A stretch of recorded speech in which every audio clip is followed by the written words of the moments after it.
नमस्कार दोस्तों, सितंबर 2022 नमीबिया देश से 8 अफ्रीकन चीता इंडिया में लाए जाते हैं। इसके कुछ ही महीने बाद फरवरी 2023 12 और अफ्रीकन चीता को इंडिया में लाया जाता है, इस बार साउथ अफ्रीका देश से। इन चीतास की घर वापसी एक नेशन वाइड प्रोजेक्ट चीता की शुरुआत थी, जिसकी कोशिश साल 2009 से ही चल रही थी। मकसद सिर्फ एक, इंडिया में इस एक्सटिंक्ट जानवर को दोबारा से रिवाइव करना। मीडिया में बहुत हल्ला मचा जब इन चीतास को इंडिया में लाया गया था, आज से कुछ महीने पहले। लेकिन आज के दिन इस प्रोजेक्ट का क्या स्टेटस है, उसकी शायद ही कोई बात करता है, क्योंकि सच्चाई यह है दोस्तों, इन 20 इंपोर्टेड चीताज में से 6 की ऑलरेडी मृत्यु हो चुकी है। आखिर क्या कारण है इसके पीछे? प्रोजेक्ट चीता क्या सक्सेसफुल हो पाएगा, और क्या इस तरीके से एक्सटिंक्ट जानवरों को रिवाइव करना पॉसिबल है भी? आइए जानते हैं सारी चीजें आज के इस वीडियो में। In other news, a group of 8 cheetahs has been released into the wild in India. We have never had African cheetahs in India's history. प्रधानमंत्री नरेंद्र मोदी ने आज अपने जन्मदिन के इस मौके पर देश को एक रिटर्न गिफ्ट दिया। आज प्रधानमंत्री नरेंद्र मोदी ने अपने 72वें जन्मदिन को हिंदुस्तान के लिए बहुत खास बना दिया। देश में जश्न का माहौल है, चारों तरफ बस जीते और मोदी का शोर है। चीता, जो इस जानवर का इंग्लिश नाम है, आता है एक संस्कृत शब्द चित्र क से, जिसका मतलब होता है द स्पॉटेड वन, कोई ऐसा जिस पर दाग या धब्बे लगे हों, क्योंकि चीता का पूरा शरीर इन काले निशानों से भरा हुआ है। साइंटिस्ट का अनुमान है कि आज से करीब 80 लाख साल पहले से ये जानवर धरती पर घूम रहे हैं। एक समय पर अफ्रीका और एशिया में ये भारी संख्या में पाए जाते थे। यही कारण है कि भोपाल और गांधीनगर जैसी जगहों में गुफाओं में पेंटिंग्स मिली हैं जो चीता को दर्शाती हैं, जो कि आज से 10,000 साल पुरानी है। इनसे हमें पता लगता है कि एक जमाने में चीता यहाँ भी रहा करते थे, लेकिन अनफॉर्चुनेटली आज के दिन पूरी दुनिया में 8,000 से कम चीता बचे हैं। इसके पीछे सीधा कारण है इंसानों की वजह से डायरेक्टली या इनडायरेक्टली चीता की पॉपुलेशन बड़ी तेजी से कम हुई है पिछले 100 सालों में। आज जितने भी सर्वाइविंग चीता हैं, इनमें से ऑलमोस्ट सारे के सारे अफ्रीका में ही पाए जाते हैं। एशिया में सितंबर 2022 से पहले चीता की संख्या सिर्फ 12 के करीब थी। 12,000 नहीं, 1200 भी नहीं, सिर्फ 12। और ये सारे 12 चीता ईरान देश के पास मौजूद थे। मैं इसलिए कह रहा हूं क्योंकि सितंबर 2022 के बाद इंडिया के पास भी नए 20 चीता आ गए। दिव्य भानु सिंह, जो बॉम्बे नेचुरल हिस्ट्री सोसाइटी के वाइस प्रेसिडेंट रह चुके हैं, अपनी किताब the end of trail the चीता इन इंडिया में बताते हैं कि एक समय पर मुगल शहंशाह अकबर 1000 से ज्यादा चीतास के मालिक थे, और अपनी पूरी जिंदगी में उन्होंने 9000 से ज्यादा चीतास पाल रखे थे। सोचकर देखो कितनी भरपूर संख्या देखने को मिलती थी इस जानवर की इंडिया में एक समय पर। अकबर का रूल खत्म होता है साल 1605 में, और करीब 300 साल बाद इंडियन गवर्नमेंट चीता को ऑफिशियली एक्सटिंक्ट घोषित कर देती है साल 1952 में। क्या हुआ इन 300 सालों में कि चीता पूरी तरीके से खत्म हो गए देश से? सबसे पहला कारण हंटिंग। कई राजा महाराजा पुराने जमाने में शौक के तौर पर चीता की हंटिंग किया करते थे। साल 1800 और 1950 के बीच में करीब 127 चीता को कैप्चर किया गया, मारा गया या फोटोग्राफ किया गया। साल 1800 से इसे बड़े स्केल पर किया जाने लग चुका था। जानवरों को मारना और फिर उनके साथ फोटो खिंचाना एक अचीवमेंट कंसिडर किया जाने लगा था ब्रिटिश के जमाने में। इंडिया के राजा महाराजाओं ने यह चीज इतने बड़े स्केल पर करी कि 1900s तक आते आते कई इंडियन राजाओं ने अफ्रीका से चीता को इंपोर्ट करना शुरू कर दिया था, ताकि सिर्फ वो उसकी हंटिंग कर सके। साल 1918 और 1945 के बीच में करीब 200 चीता इंडिया में लाए गए, ताकि ये राजा उन्हें मारकर ट्रॉफी बना सके। इंटरेस्टिंगली दिव्य भानु सिंह अपनी किताब में बताते हैं कि ब्रिटिश लोगों को इतनी भी दिलचस्पी नहीं थी चीता की हंटिंग करने में, वो बाकी और जानवरों में ज्यादा इंटरेस्टेड थे, लेकिन कभी कभार उनके हाथों से भी चीता को मारा जाता था। भारत में रहने वाले आखिरी 3 चीता को मारा गया महाराजा रामानुज प्रताप सिंह दियो के द्वारा मध्य प्रदेश में साल 1947 में। लेकिन हंटिंग इकलौता कारण नहीं था एक्सटिंक्शन के पीछे। दूसरा कारण यहां बताया जाता है हैबिटेट लॉस। इंडिया में जैसे जैसे एग्रीकल्चर की डेवलपमेंट देखने को मिली, लोगों ने खेत फैलाने शुरू किए। चीता के रहने के लिए जो ग्रासलैंड्स थे वो धीरे धीरे छोटे होते रहे। एक चीता को करीब 100 स्क्वायर किलोमीटर की जगह चाहिए होती है घूमने और रहने के लिए। तो जब इनके रहने के लिए जगह नहीं बची तो पॉपुलेशन अपने आप घटने लगी। मजबूरन इनके बीच इन ब्रीडिंग देखने को मिली, जो एक और कारण बन गई एक्सटिंक्शन का। साल 1952 में जब इंडियन गवर्नमेंट ने चीता को एक्सटिंक्ट डिक्लेयर किया, तभी से ही चीता रिपॉपुलेशन की बात छिड़ने लग गई थी। सबसे पहला मेंशन इसका किया गया हमारी पहली वाइल्ड लाइफ बोर्ड मीटिंग में मैसूर में। कुछ सालों बाद साल 1970s में ईरान से चीता इंपोर्ट करने का आइडिया प्रपोज किया गया। एक्सपर्ट्स ने कहा इंडिया अपने एशियाटिक लायंस शेर ईरान को दे सकता है एक्सचेंज में। उन दिनों ईरान के पास लगभग 300 चीतास थे, लेकिन ये प्लान काम नहीं कर पाया क्योंकि साल 1979 में ईरान में इस्लामिक रेवोल्यूशन देखने को मिली और ईरान के राजा शाह ऑफ ईरान को सत्ता से हटा दिया गया। फिर फास्ट फॉरवर्ड करते हैं करीब 30 साल बाद साल 2009 में दोबारा से प्रपोजल बनाया जाता है चीता को इंडिया में इंपोर्ट करने का, इस बारी अफ्रीका से। इंडियन सरकार 7 अलग अलग नेशनल पार्क्स और सेंचुरीज में सर्वे करवाती है। राजस्थान, मध्य प्रदेश, गुजरात, छत्तीसगढ़। देखा जाता है ये प्लान फिजिबल हो सकता है या नहीं। साल 2010 में सर्वे कराने के बाद मध्य प्रदेश के कूनो नेशनल पार्क को रेकमेंड किया जाता है ये अच्छी जगह होगी चीता को रीइंट्रोड्यूस करने की। 2 साल बाद 2012 में चीतास को नमीबिया से कूनो नेशनल पार्क लाने का एक रोड मैप बनाया जाता है। एनवायरमेंट मिनिस्ट्री इस प्लान को फाइनलाइज करने लगती है, लेकिन अप्रैल 2013 इंडिया के सुप्रीम कोर्ट के द्वारा इस प्रोसेस को रोक दिया जाता है। यहां एक चीज मेंशन करनी बहुत जरूरी है जो अभी तक मैंने वीडियो में नहीं करी है। चीता की एक्चुअली में 2 अलग अलग स्पीशीज एग्जिस्ट करती हैं, अफ्रीकन चीता और एशियाटिक चीता। इन दोनों स्पीशीज में कई बुनियादी डिफरेंसेस हैं, जैसे कि एशियाटिक चीता साइज में छोटा होता है लेकिन इसकी गर्दन ज्यादा मजबूत होती है। दोनों के फर कलर में भी थोड़े से डिफरेंसेस हैं, लेकिन बात यह है कि इंडिया में जो चीता पाए जाते थे और आज के दिन ईरान में जो 12 चीता मौजूद है वो एशियाटिक चीता है और बाकी सारे अफ्रीकन देशों में पाए जाने वाले चीता अफ्रीकन स्पीशीज के चीता है। यही एक बड़ा कारण था सुप्रीम कोर्ट के इस प्रोजेक्ट को रोकने के पीछे। कोर्ट ने यह भी कहा कि सरकार ने national board of wild life से डिस्कस नहीं किया है इस प्रपोजल को लेकर और इस तरीके से एक्सोटिक स्पीशीज को इंपोर्ट करना एक्सटिंक्ट जानवर को वापस लाने के लिए ये कोई उचित सोल्यूशन नहीं है। सुप्रीम कोर्ट ने कहा कि इससे बेहतर आइडिया ये होगा कि गुजरात में रहने वाले एशियाटिक लायंस को कूनो नेशनल पार्क में इंट्रोड्यूस किया जाए ताकि उनकी पॉपुलेशन और बढ़ सके और वो वाली स्पीशीज वैसे भी यूज्ड टू है इंडिया के इस एरिया में रहने की। फिर आते हैं हम जनवरी 2020 पर। सुप्रीम कोर्ट अपने 7 साल पुराने फैसले को रिवर्स कर देता है। चीता को इंपोर्ट करना एक एक्सपेरिमेंटल बेसिस पर अलाउ कर दिया जाता है। डॉक्टर यादवेंद्र झाला जो dean of the wild life institute of India हैं और चीता प्रोजेक्ट के लीड साइंटिस्ट भी हैं, ये कहते हैं कि पिछले कुछ सालों में इंडिया ने अपनी टाइगर पॉपुलेशन को डबल कर लिया है। साल 2018 में नियरली 3000 टाइगर अब इंडिया में देखने को मिलते हैं, तो चीता को भी हम अच्छे से मैनेज कर पाएंगे। डॉक्टर झाला ने एक बार फिर से मध्य प्रदेश में कूनो नेशनल पार्क को रेकमेंड किया और फाइनली जाकर सितंबर 2022 में इंडिया ने इस चीता प्रोजेक्ट की शुरुआत करी। बताया जाता है कि इंडियन ऑयल कॉर्पोरेशन के साथ मिलकर इंडियन सरकार लगभग 90 से 100 करोड़ रुपए खर्च करेगी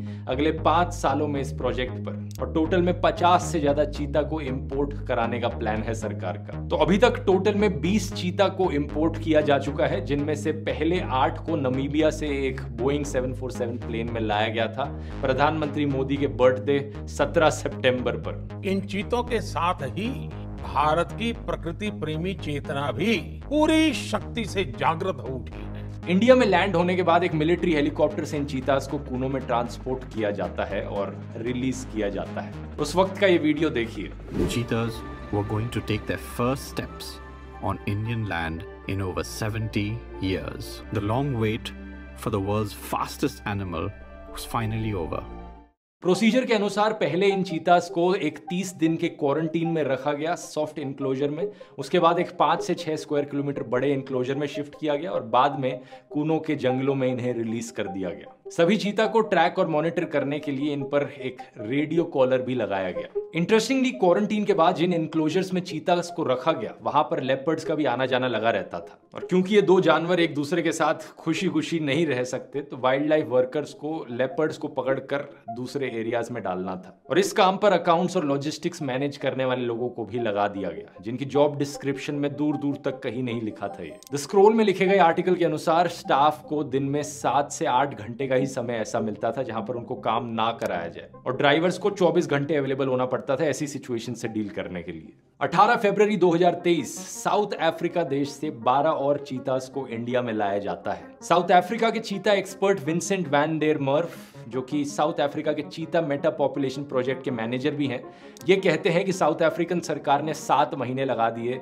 इन 12 चीतास की रीलोकेशन को अप्रूव करने में और फिर इंडिया में आने के बाद हमारी सरकार ने 1 महीने की जगह 2 महीने इन्हें क्वारंटीन में रखा इसकी वजह से इन 9 महीनों में इन चीताज की कंडीशन काफी बिगड़ गई। अगले महीने मार्च में एक अच्छी खबर सुनने को मिलती है जब नामीबिया से आई एक फीमेल चीता सियाया ने 4 बच्चों को जन्म दिया। इस पॉइंट ऑफ टाइम पर इंडिया में 24 चीताज मौजूद थे इन 4 बच्चों को इंक्लूड किया जाए तो। कूनो नेशनल पार्क में हर एक चीता के लिए 4-4 लोगों की 2 टीम्स बनाई गई जो 12-12 घंटे की शिफ्ट्स में काम करती इन चीताज को मॉनिटर और ट्रैक करने के लिए। इन टीम्स में एक ड्राइवर, एक वेटरिनेरियन और कुछ गांव वाले आसपास के मौजूद थे। इन्हें ट्रेन किया गया कि ये जीपीएस सिग्नल्स को पकड़ सकें चीताज पे लगे रेडियो कॉलर्स से।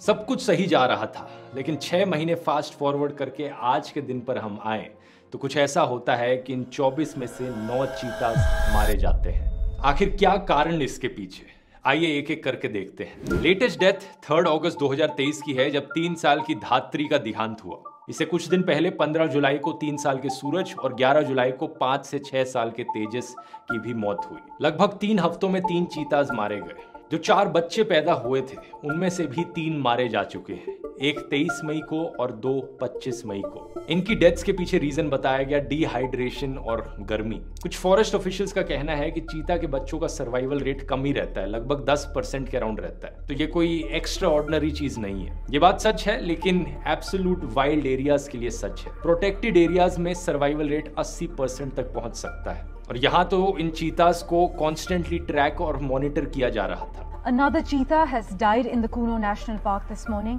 making it the 9th big cat death there in about 5 months. लेकिन अगर हम इन डेथ्स को इग्नोर भी कर दें कहकर कि बच्चों का सर्वाइवल रेट वैसे भी ज्यादा नहीं होता, पॉइंट ये है कि 9 में से जो 6 डेथ्स हुई हैं वो तो एडल्ट चीताज की हुई हैं। सबसे पहली मृत्यु 28 मार्च को ही देखने को मिल गई थी जब 5 साल के साशा की मौत हुई। किडनी फेलियर इसके पीछे रीजन बताया गया। Wild life institute of India और बाकी सरकारी अथॉरिटीज ने बताया कि साशा को किडनी प्रॉब्लम्स पहले से ही थी जब से नामीबिया से उसे लाया गया था। इसके चलते कई एक्सपर्ट्स ने सवाल उठाए कि अगर ऑलरेडी उसको किडनी प्रॉब्लम्स थी तो क्यों उसे लाया गया इंडिया में। दूसरी डेथ हुई 24 अप्रैल को 6 साल के उदय की। इसके पीछे कारण हार्ट फेलियर। तीसरी डेथ 9 मई 3 साल की दक्षा मारी गई। कूनो ऑफिशियल्स ने कहा कि यह हुआ क्योंकि 2 मेल चीताज वायु और अग्नि उस पर हमला कर रहे थे। South African expert van der Merwe का कहना है कि मेल चीताज के द्वारा ऐसा एग्रेसिव बिहेवियर अनयूजुअल नहीं है।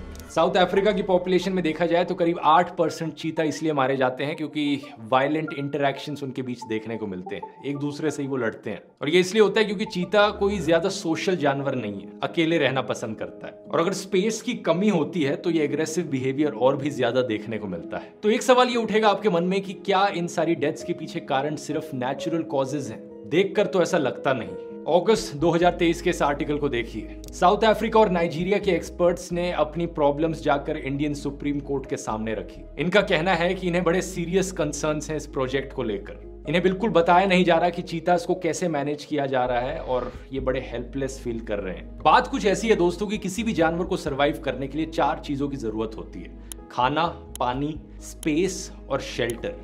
इन 4 में से किसी भी चीज में चूक हो गई तो सर्वाइवल के लिए खतरा हो सकता है। सबसे पहले खाने की बात करी जाए तो चीतास को जब क्वारंटीन से बाहर निकालकर उन्हें हंटिंग करते देखा गया तो वाइल्ड लाइफ एक्सपर्ट्स बड़े खुश हुए। लेकिन एक्सपर्ट वैन देर मर्फ का कहना है कि जब वो क्वारंटीन में थे तो उन्हें उनकी रिक्वायर्ड डाइट नहीं खिलाई गई। दूसरा, पानी की बात करी जाए तो पानी की कोई ऐसी कमी नहीं थी चीतास को, तो ये एस्पेक्ट सही था। लेकिन सबसे बड़ी प्रॉब्लम्स आती हैं स्पेस और शेल्टर की कैटेगरी में। मध्य प्रदेश का कूनो नेशनल पार्क एक्चुअली में घर रहा था इंडिया के some of the last surviving Asiatic lions का। ये नेशनल पार्क उन जानवरों के लिए ज्यादा सूटेबल था जो प्राइड्स में रहते हैं जैसे कि शेर, ना कि वो जानवर जो अकेले रहते हैं जैसे कि चीता, क्योंकि चीतास को हजारों किलोमीटर बड़े एरियाज की जरूरत थी थ्राइव करने के लिए। मैंने आपको बताया टिपिकली एक चीता को 100 स्क्वायर किलोमीटर का एरिया चाहिए होता है। कूनो नेशनल पार्क का साइज अपने आप में ही सिर्फ 750 स्क्वायर किलोमीटर बड़ा है। इसका मतलब यहाँ हर 100 स्क्वायर किलोमीटर में 3 चीतास को रखा गया। यही चीज अप्रैल के महीने में नामीबिया के 3 बायोलॉजिस्ट ने भी कही थी। इतनी हाई डेंसिटीज में चीतास को रखना नॉर्मल नहीं रहा है। इसी स्पेस की कमी की वजह से हुआ क्या कि अक्सर ये चीतास नेशनल पार्क के बाहर घूमते दिखे। नामीबिया से लाए गए 2 चीता आशा और पवन, इन्हें कई बार नेशनल पार्क के बाहर पाया गया जब ट्रैक करा तो। पवन को तो 2 बार वापस लाना पड़ा था और वापस लाने का तरीका क्या है, इन्हें ट्रैंकुलाइज किया जाता है, बेहोश किया जाता है और वापस फिर ट्रांसपोर्ट कराया जाता है। दूसरी बार जब पवन अपने नेशनल पार्क से बाहर निकला था तो टीम ने सोचा कि इसे घूमने देते हैं, देखते हैं खुद वापस लौट कर आता है कि नहीं। 15 दिन तक इसे मॉनिटर किया गया और फाइनली जाकर उत्तर प्रदेश के बॉर्डर से इसे रिकैप्चर किया गया, ऑलमोस्ट 150 से 200 किलोमीटर दूर कूनो नेशनल पार्क से। इस पॉइंट को लेकर वैन डेर मर्व का कहना है कि ये बड़ा नॉर्मल है चीता के लिए इस तरीके से बिहेव करना। अगर स्पेस ही नहीं होगी तो वो ऑब्वियसली नेशनल पार्क के बाहर जाएंगे, लेकिन वो ये भी कहते हैं कि इन्हें घूमने देना चाहिए, ये इनका नेचुरल बिहेवियर है और चीतास कोई खतरा नहीं है इंसानों के लिए। थोड़े बहुत किसानों के जानवरों को मारकर ये खा लेंगे, लेकिन इंसानों पर कभी हमला नहीं करते चीतास। और यही कारण है कि ऑस्ट्रेलिया के जू में इस चीता को छूना भी पॉसिबल है। अगर आपने मेरा व्लॉग देखा हो तो आपको याद हो, लायंस और टाइगर्स की तरह ये इंसानों पर हमला नहीं करते। ये व्लॉग वैसे आपने नहीं देखा है तो इसका लिंक नीचे डिस्क्रिप्शन में डाल दूंगा। डॉक्टर झाला का कहना है कि 21 चीतास की कैपेसिटी कूनो में कंसिडर करी गई ये देखकर कि इन्हें ब्रीड करने का मौका मिलेगा, लेकिन सजेस्ट यही किया गया था कि इन 21 चीतास को बाद में ब्रीडिंग के 2 अलग अलग लोकेशंस पर भेज दिया जाए ताकि इन्हें सफिशिएंट स्पेस मिल सके। और दूसरी लोकेशन इन्होंने रेकमेंड करी थी राजस्थान का मुकुंदरा टाइगर रिजर्व। इन्होंने एक बड़ी इंटरेस्टिंग लाइन कही यहाँ पर, we give suggestions based on technical feasibility, we do not look at politics. यहाँ पर ये इस बात पर इशारा कर रहे हैं कि मध्य प्रदेश और राजस्थान में 2 अलग अलग पॉलिटिकल पार्टीज की सरकारें हैं। स्पेस की प्रॉब्लम को एड्रेस करने के लिए मध्य प्रदेश की फॉरेस्ट डिपार्टमेंट ने नेशनल टाइगर कंजर्वेशन अथॉरिटी को चिट्ठी भी लिखी कि ऑल्टरनेटिव जगहें सजेस्ट करो जहां पर चीतास को भेजा जा सकता है ताकि उन्हें बेहतर स्पेस मिल पाए। लेकिन जून के महीने में चीता टास्क फोर्स के चेयरमैन राजेश गोपाल ने स्पेस की कमी वाले क्लेम्स को डिसमिस कर दिया। इन्होंने कहा कि कोई प्लान नहीं है चीतास को कूनो से बाहर शिफ्ट करने का और कहा कि लोगों को सरकार पर भरोसा होना चाहिए। अब प्रॉब्लम यह है कि सिर्फ स्पेस की ही दिक्कत नहीं है। चौथा पॉइंट, शेल्टर की भी बड़ी कमी है। अफ्रीकन चीतास इंडियन क्लाइमेट से इतना यूज्ड टू नहीं है। 15 जुलाई को राजेश गोपाल का कहना था कि सूरज चीता की मृत्यु हुई सेप्टिसीमिया की वजह से। ये एक ब्लड इन्फेक्शन होता है जब किसी चोट के चलते बैक्टीरिया और जर्म्स ब्लड के थ्रू पूरी बॉडी में फैल जाते हैं, और ये प्रॉब्लम हुई चीता पर लगे रेडियो कॉलर की वजह से। जो रेडियो कॉलर चीता पे लगा था वो बार बार स्किन से रब किए जा रहा था, वहां पर घाव बना और मैगेट्स आए, और वहां के वेट और ह्यूमिड वेदर के चलते ये प्रॉब्लम और बिगड़ गई।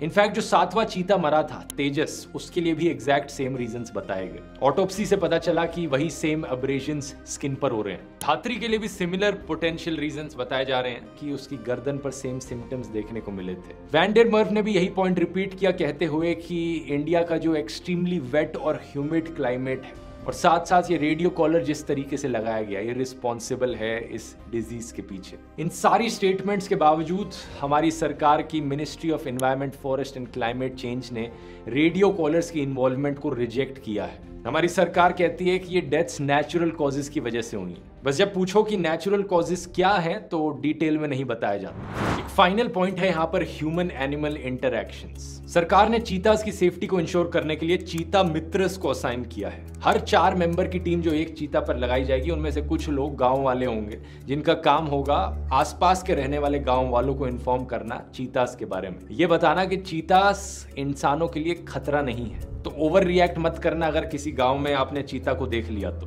ये करना मेरी राय में एक बहुत ही अच्छी चीज है, लेकिन यहाँ पे भी प्रॉब्लम आ जाती है कि ये चीज पहले टाइम पर करी जानी चाहिए थी। सितंबर 2022 से पहले करी जानी चाहिए थी ताकि गांव वालों को ऑलरेडी इसके बारे में इंफॉर्मेशन होती। 26 मई 2023 जब चीता को ट्रैक कर रही थी फॉरेस्ट डिपार्टमेंट की एक टीम, तो बूरा खेड़ा गांव में गांव वालों ने फॉरेस्ट डिपार्टमेंट की टीम पर अटैक करना शुरू कर दिया। गांव वालों ने इन्हें डाकू समझ के पीट दिया। दूसरी तरफ एक बड़ी आयरनी वाली बात है, एक चीता मित्र जिसे एम्प्लॉय किया गया है उनमें से एक हैं इन फेमस डाकू रमेश सिंह सिकारवार। इन पर 90 से ज्यादा केसेस हैं मर्डर और किडनैपिंग के। अब ये कूनो नेशनल पार्क की बेसबॉल कैप पहने बंदूक और एमिनेशन बेल्ट साथ तैनात रहते हैं चीतास को हंटर से बचाने के लिए। कहते हैं कि अब मैं एक चीता मित्र बन गया हूँ, मैं हंटिंग नहीं होने दूंगा इनको, कोई अगर इनके पास भी आएगा तो मैं इन्हें गोली मार दूंगा। चीता के प्रति इन मित्रों का प्यार देखना बहुत ही इमोशनल चीज है, बहुत ही अच्छी बात है, लेकिन आसपास रहने वाले गांव वालों को सेंसिटाइज करना भी उतना ही जरूरी है।